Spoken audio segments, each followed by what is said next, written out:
Neewer Vision 4. Let's talk about it a little bit.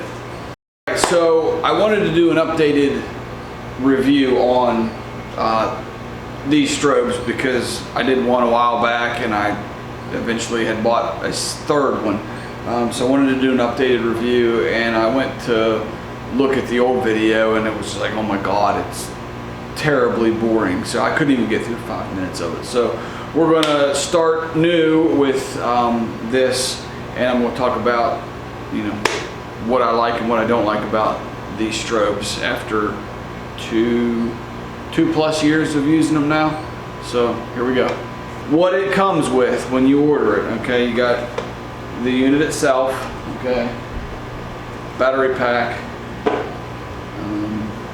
remote trigger, and it comes with a reflector. Okay, so that's what it comes with in the box and your instructions. Neewer Vision 4.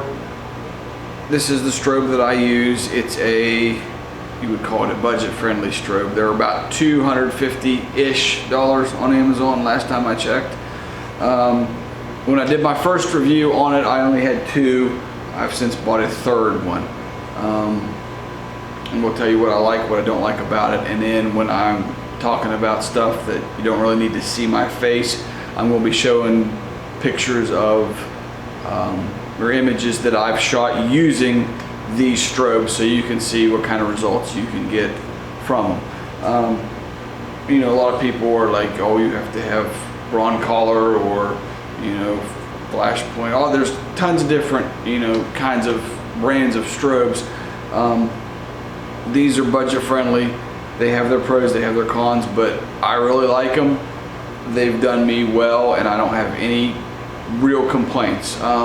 Starting with the cons, they are heavy. Okay, they're probably 5-7 pounds a piece. So if you're going to use them, you know, use a heavy-duty light stand or a C-stand. The light medium-duty stands work okay in the studio, but get a little bit of wind and it'll blow them right over, and that could be kind of a positive because these have survived a blowover or 2 and still work. So anyway, in addition to being heavy, they're bare bones. Okay, they're very basic. Any adjustments has to be done manually by these buttons here. A lot of your more pricier strobes, you know, have the remotes where you can actually change your flash power, your duration, change all your settings and stuff from the remote trigger on your camera.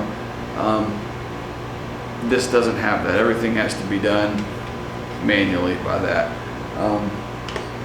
Some of the pros, which there are a lot of, it's battery powered, which means it's easy to take on location or use wherever, move around. You don't have to worry about power cords. These batteries do last forever. If you read the review or the product description, they say these batteries are rated for 700 exposures or 700 flashes at full power. I would believe it because I very rarely shoot this at full power, but I've shot it for, you know, hundreds of images per shoot, and then I've, you know, tinkered around playing in the studio with hundreds more shoots, and it's been months. You know, I go months before I change the batteries, so it works. This particular strobe is a 300 watt strobe. I've not shot in midday sun. I typically tend to use natural light when I'm out in the middle of the day, but I've never needed more than 300 watts with this. Like I said earlier, I very rarely shoot this at full power. Maybe someday I'll tinker around in the bright sun and see what it can do. But as far as studio shooting and nighttime shooting outside, this has done me fine. So this is a Bowens mount thing, which what a Bowens mount is it has these 3 tabs right there. So everything you have modifier is 3 tabs, and all it does is it goes in and clicks like that. So the reason I did Bowens mount, there's lots of different kinds of mounts. Bowens mount seems to be one of the easier ones to find. So if you want to, all you got to do is do a Google search of like Bowens mount soft boxes or Bowens mount reflectors, and it all pops up, and they'll all work with this because the Bowens mount is kind of standard universal to anything. So I've done a couple other like little videos, like TikToks and stuff about these, and some people were having issues with it connecting to their particular camera. So I use an old DSLR. I don't have a mirrorless, so I don't know if these work with a mirrorless. If you have them and use them, let me know, because I found that on my camera, if I am in live view, it doesn't fire. For whatever reason, this doesn't fire the trigger. I've not troubleshooted it because I don't hardly ever shoot in live view, so it's not really an issue for me. But anyway, some of the other things that might be an issue if you can't get it to work, I don't know if you can see, it's probably not going to focus real well. These on here, there's little tabs. Those tabs correspond with the channel frequency that this is on. So if your tabs are on channel 0, you need to make sure this is on channel 0. Now this has 15 different channels to work with, so make sure they match up whatever frequency you want. And your instruction book that comes with this will tell you which tab configuration corresponds to what channel and how to change the channel on this. The instruction book also tells you how to change your flash power and all that, which I'm not going to get into on this. The other good things about this that I like, I do like the manual fact of it because I can physically change it myself and move it in and out or change the power and then take a shot and see what it looks like. I take my time. That's just the way I go. Sometimes it would be nice to have the remote to change it by yourself, but for $250, it's pretty good for your money. So in my opinion, some of the, I guess in closing, the only really negative issues that I see with this strobe is the weight, and having to do everything, all kinds of your adjustments manually by going to the back and actually pressing the buttons as opposed to pressing the buttons on your remote trigger.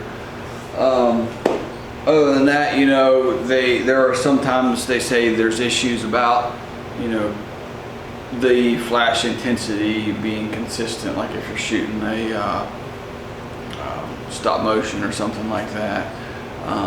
I will say that every now and then when I'm doing a shoot, there will be one frame that's brighter or darker than the consistent. It's all pretty consistent, but every now and then one will pop up that's really hot, or one will pop up that's like underexposed.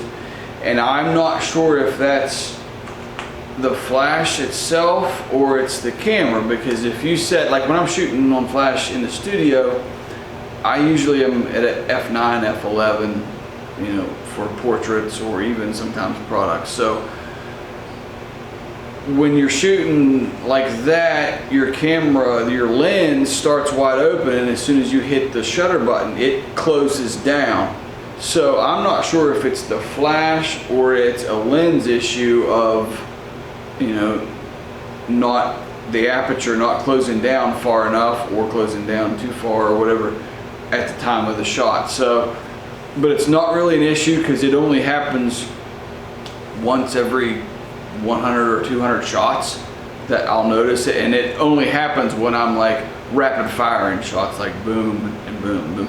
And it's another thing that's about this, the recycle time, that triggered me. Recycle time on this is pretty comparable with a lot of other flashes, especially battery strobes. Full power, the recycle time is 2 seconds. So you can take a shot and then 2 seconds later it's charged up again.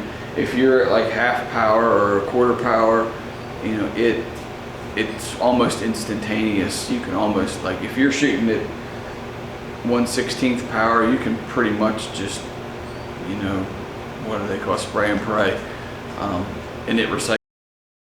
One thing I would note, my first camera was a Canon Rebel. Now I shoot Canon, so I can't really speak on how well these work with, or are compatible with Nikon and Sony and whatnot. But Canon Rebels, this is a T7. I don't know about the T8 or whatever, but T7, T6. On the hot shoe, this little, you can see it, that black spot there. There should be a metal piece, a metal circle there. All the other Canon cameras have it. I don't know about Nikon and Sony, like their entry levels or whatever. Canon did this to make you buy Canon flashes or whatever. So that part right there is what makes this thing talk to the flash when you press the trigger. So this doesn't work with a Canon Rebel T7 or earlier. I don't know about the T8. Unless you have it in slave mode and pop up your on-camera flash, which triggers the other strobes around, but that kind of defeats the purpose, because then you're blasting front flash on whatever your subject is. So I shoot with a 6D Mark II now, which has the metal piece, so it. All right, so my opinion is, if you're a hobbyist, an amateur, or starting out, or even a professional, that it's not, if you're shooting $10,000 ad campaigns in New York or Los Angeles, you're probably going to have Broncolor, and you're probably not going to even look at this. But for us regular Joes, this is a perfectly capable strobe, in my opinion. Will get you the results that you're looking for. You've seen the pictures that I've put up, that you can see what results you can have. So Neewer's not paying me, no one's paying me. I mean, I got like 70 subscribers, so I'm not making any money off this. I'm just doing it for other people that may be looking into off-camera flash or starting down that journey, because it is a good thing to know how to create your own light. So this is a good place to start. I'm happy with buying them. I'm going to keep using them, for as long as they last, and I'll probably keep buying more, maybe, stick with the brand. So I'm happy with this purchase.